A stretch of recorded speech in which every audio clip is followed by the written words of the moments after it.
Assalamualaikum ya asdiqai. Ketemu lagi di channel aku Ngebolang Manja, channel wisata terlengkap seputar traveling, hotel, villa, juga kuliner. La tansa, tonton aku terus melalui TikTok, Instagram, dan Facebook Ngebolang Manja. Selamat menyaksikan. Oke teman-teman, kita menyambung perjalanan kita selama di Lombok ya, setelah kita berada di The Jayakarta Hotel Lombok. Jadi teman-teman, setelah kita mengikuti kegiatan mahasiswa di UIN Mataram, siangnya kita menuju restoran ayam taliwang khas Lombok nih, sebelum kita menuju hotel ya. Aku shoot sedikit aja, sekilas mau kasih tahu ke teman-teman semua kalau ayam taliwang khas Lombok di restoran ini untuk rasa lazif jiddan.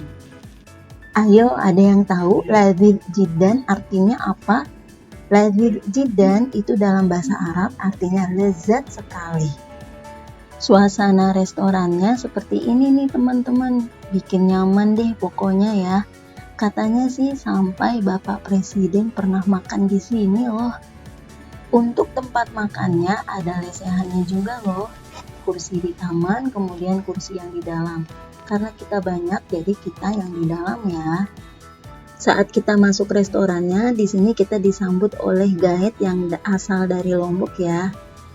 Setiap bus itu ada guide-nya. Kalau bus 1 itu guide-nya dengan Pak Saiful. Untuk menu-menunya mohon maaf aku nggak sempet shoot ya karena udah diserbu duluan ya sama mahasiswa hebat. Di sini yang aku tahu ada pecel sayur, kemudian ada sop iga, menu bestsellernya pasti dong ya, yaitu ayam taliwang. Kemudian ada tahu goreng, ikan bakar, dan untuk minumannya yaitu di sini kita minum es kelapa khas Lombok nih, gulanya pakai gula aren. Oke teman-teman, lanjut setelah kita makan siang kita diajak ke pusat oleh-oleh Gandrung. Saat kita masuk tempatnya ini kita masing-masing dikasih mini shawl ya. Rasanya liburan ke Lombok nggak akan sempurna tanpa membawa oleh-oleh untuk orang yang di rumah, bener nggak? Jadi salah satu oleh-oleh yang bisa dikenang dan berkesan adalah sebenarnya yaitu baju kaos khas Lombok nih teman-teman. Untuk mencari tempat beli oleh-oleh kaos khas Lombok dengan kualitas bagus, jadi katanya sih tempatnya di sini. Pusat oleh-oleh Gandrung ini tepatnya ada di Kota Mataram, yaitu di Jalan Raya Meninting nomor 10 Batu Layar, Kabupaten Lombok Barat, Nusa Tenggara Barat. Di sini ada kaos khas Lombok, kemudian ada peci khas Lombok ya, kain khas Lombok, sandal, cemilan khas Lombok juga ada. Salah satunya yaitu yang wajib nih kalian cobain yaitu manisan rumput laut. Oke teman-teman, ini sekilas wisata pertama ya yang kita kunjungin. Setelah dari sini kita ke hotel terlebih dahulu. Wisata selanjutnya yaitu kita mengunjungi Desa Sade. Desa Sade ini tepatnya berada di Lombok Tengah, Nusa Tenggara Barat, yaitu merupakan salah satu desa adat yang patut kita kunjungi. Sejak tahun 1975 banyak wisatawan yang berkunjung ke Desa Sade. Oke teman-teman, kita siap-siap masuk ke dalam wisatanya. Di sini kita disambut dengan iringan musik oleh warga desa sini. Kemudian dilanjut dengan salah satu pertunjukan dari warga Desa Sade. Di sini kita siap-siap mencari tempat duduk untuk menyaksikan salah satu pertunjukan dari warga Desa Sade. Yuk kita tonton.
Ya, seperti itu ya teman-teman, salah satu pertunjukan yang mereka tampilkan untuk kita. Oke teman-teman, di sini aku ingin bercerita sedikit tentang Desa Sade ya. Sambil teman-teman nonton, jadi dengan keberagaman budaya dan keunikan itu, Desa Sade menjadi destinasi yang menarik. Ayo kita mengenal lebih dekat Desa Sade dari lokasi, keunikan, hingga objek wisata yang bisa dinikmati di sana. Mata pencaharian orang Sade mayoritas memanfaatkan sumber daya alam yang ada, misalnya jadi petani, peternak, penenun, pemandu wisata, dan penjual aksesoris. Para pria mayoritas bekerja sebagai petani di ladang, sementara para perempuannya mayoritas bekerja sebagai penenun. Budaya menenun cukup populer di kalangan perempuan di Desa Sade. Perempuan Sasak mulai belajar menenun sejak usia 7 hingga 10 tahun.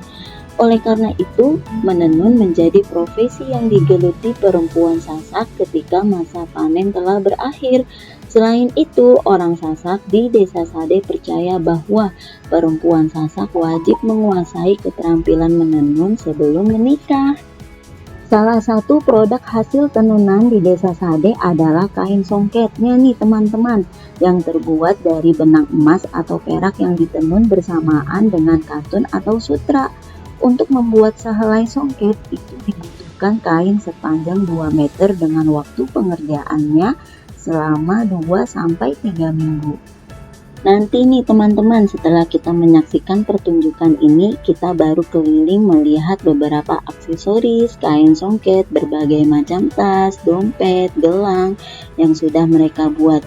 Di sini juga ada yang menjual kopi khas Lombok loh teman-teman. Oke teman-teman, saatnya kita keliling ya. Beginilah adanya suasana yang ada di Desa Sade ya teman-teman. Untuk harga-harganya di sini juga sangat ramah kantong ya teman-teman, apalagi untuk kain tenun yang asli tenunnya ini juga dijual sangat ramah kantong. Dibanding kalau kita misalkan kita beli di Tanah Abang ya, itu bisa harganya bisa di atas 500 ribuan. Jadi teman-teman kalau ke Lombok jangan lupa ya untuk membeli oleh-oleh khas Lombok seperti kain songketnya, kain tenunnya, pernak-pernik khas Lombok. Oh iya, ada cerita sedikit nih tentang Desa Sade. Jadi di sini ada sistem kawin culik ya teman-teman. Jadi kawin culik di sini yaitu tradisi pernikahan khas orang Sasak di Desa Sade. Pemuda Sasak yang ingin menikahan khas orang Sasak di Desa Sade.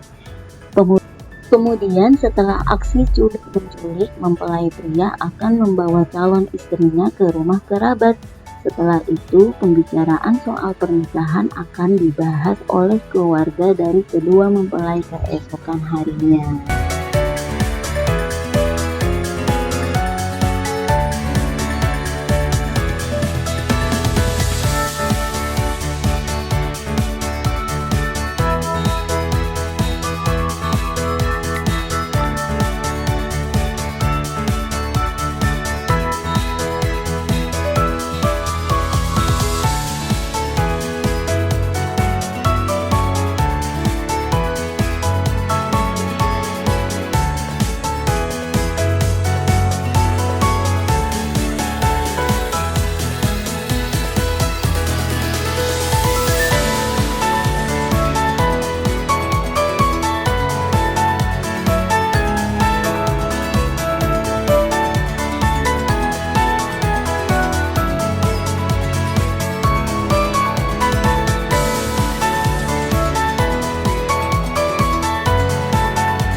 Oke teman-teman, di sini kita sudah mengunjungi wisata Sade. Setelah dari sini kita siap-siap mau menuju ke yayasan ya. Tapi di sini aku nggak shoot karena aku shootnya untuk wisata yang ada di Lombok ya teman-teman. Oke teman-teman, selanjutnya kita mengunjungi mall eksotik yang ada di Lombok ya. Ini mallnya pas banget seberangan dengan The Jayakarta Hotel Lombok. Tempatnya cukup luas, tempat parkirnya juga luas, menjual berbagai macam kaos dan kerajinan khas Lombok juga ya di sini. Harga cukup bersaing, namun kualitas lebih bagus dibandingkan dengan barang yang dibeli di pasaran. Ada musolanya juga yang cukup bagus dan juga ada kafe. Untuk kafenya ini ada di lantai 1 ya teman-teman. Jadi nanti kita di sini dinernya di lantai 1. Jadi sebelum dinner ini mahasiswa dan para dosen diajak berbelanja dulu nih. Aduh, di Bali berbelanja, di tempat wisata Sade juga kita berbelanja, kemudian di pusat oleh-oleh Gandrung juga berbelanja. Wow, mahasiswa pusing deh nih, dosennya juga pusing nih. Sepertinya kita kalau rihla kesini nih mesti bawa uang banyak ya. Ya, namanya juga rihla ya, jadi mesti siap kantongnya juga. Untuk mallnya sih ini terbilang sangat unik dan bagus ya, jadi ya dibikin senyaman mungkin sih, apalagi nanti nih kafenya teman-teman. Tambah bikin nyaman deh. Untuk harga-harganya di sini sangat ramah kantong ya teman-teman, apalagi kaosnya. Jadi teman-teman nggak nyesel deh kalau belanja kaos di mall eksotik.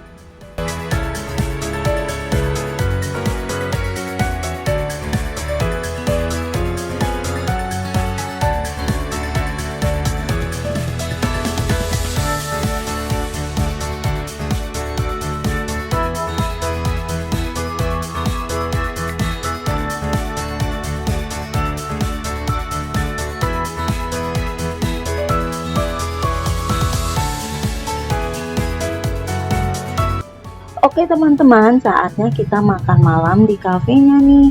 Dan ini suasana yang ada di kafe. Suasananya ini bikin syahdu banget, tempatnya sesuai dengan namanya ya, eksotik banget.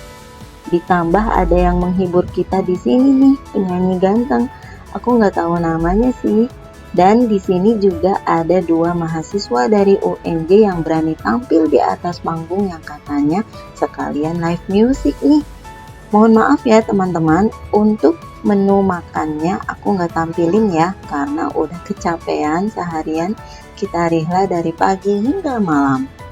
Sambil menikmati makan malam diiringi musik, kita akan mendengarkan suara merdu dari 2 mahasiswa UNJ yang maju di atas panggung, yaitu Safa dan Fatur. Malam semuanya. Ya kita terus aja ya. Saat ku tenggelam dalam sendu, waktu pun enggan untuk berlalu. Ku berjanji untuk menutup pintu hatiku, entah untuk siapapun itu. Semakin ku lihat masa lalu, semakin hatiku tak menentu. Tetapi satu sinar terang di jiwaku saat ku melihat senyummu. Kau hadir mengubah segalanya menjadi lebih indah. Kau bawa cintaku setinggi angkasa, membuatku merasa sempurna.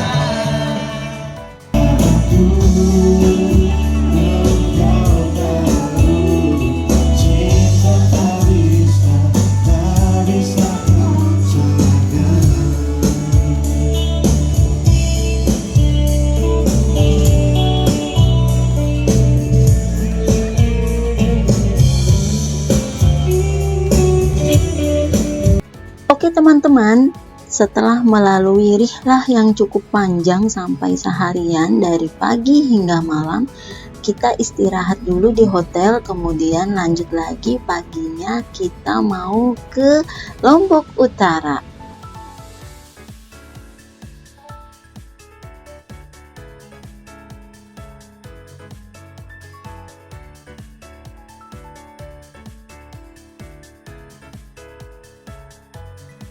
Oke teman-teman, lanjut setelah kita istirahat panjang semalaman, kemudian udah sarapan juga. Sesampainya di Lombok Utara, di sini kita hanya 15 menit untuk ambil foto. Habis dari sini kita lanjut ke sirkuit Mandalika. Welcome sirkuit Mandalika. Jadi teman-teman, sirkuit Mandalika ini yaitu tempat sirkuit balap yang terletak berada di kawasan ekonomi khusus Mandalika yang berada di Lombok Tengah, Nusa Tenggara Barat. Di sini kita nggak lama ya teman-teman, hanya 15 menit aja, hanya ambil foto yang ada di depan, kemudian kita lanjut ke Pantai Kuta Mandalika sekaligus makan siang. Di sini juga banyak pedagang yang menjual oleh-oleh khas Lombok seperti topi, pernak-pernik, kaos. Untuk harga bervariasi. Wah, destinasi yang dinanti-nanti nih teman-teman. Meskipun namanya mirip dengan Pantai Kuta yang berada di Bali, Pantai Kuta yang berada di Lombok ini memiliki pasir yang sangat unik dengan tekstur seperti kaca. Kemudian pantai ini memiliki pasir yang bersih dan halus, jadi sangat ideal dong untuk bermain di tepi pantai. Suasana pantainya juga sunyi dan tenang, jadi membuat kita tempat yang sempurna untuk bersantai dan melepaskan penat. Ombaknya juga tidak terlalu besar. Ada satu hal yang tidak boleh kita lewatkan nih teman-teman, yaitu berfoto-foto di sini. Pantai Kuta ini tepatnya berada di Lombok Tengah, Nusa Tenggara Barat. Pantai ini juga disebut dengan Pantai Mandalika. Setelah dari Pantai Kuta Mandalika, kita singgah dulu nih di rumah makan Richard, pas di seberang pantainya nih ya teman-teman. Duh, padahal masih pengen berlama-lama di pantainya ya enggak? Maklum ya, pantainya bagus banget, jadi bikin betah. Lagi-lagi kita diajak makan ke tempat yang paling nyaman nih teman-teman. Travelnya memang keren abis deh. Guide dari Lombok juga nggak kalah kerennya. Pengetahuan seputar Lombok juga oke banget. Selama di Lombok keliling wisata, nggak pernah setel musik nih teman-teman di bus karena guide-nya ngomong banget. Jadi makin seru deh dengerinnya. Ini kalau di bis 1 ya, kalau di bis 2 aku kurang tahu. Yang pasti guide-nya dua-duanya asik sih, karena pas naik perahu aku dengan guide yang di bis 2 orangnya juga asik banget.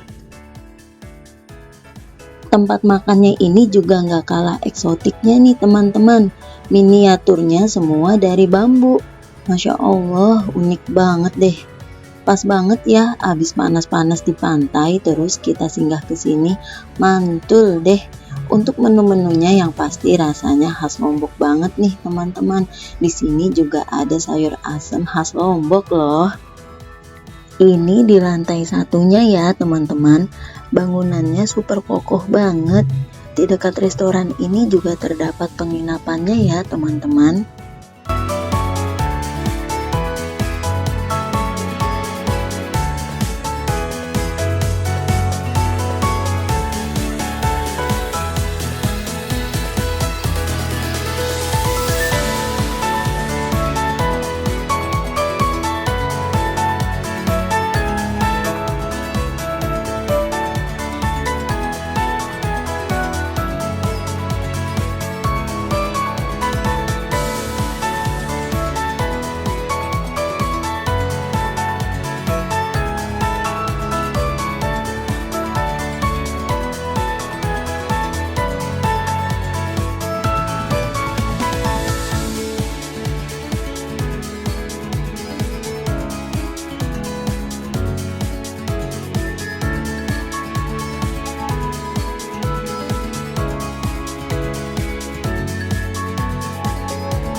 Oke teman-teman, sepertinya kita bersambung sampai di sini dulu untuk rihlah Lomboknya.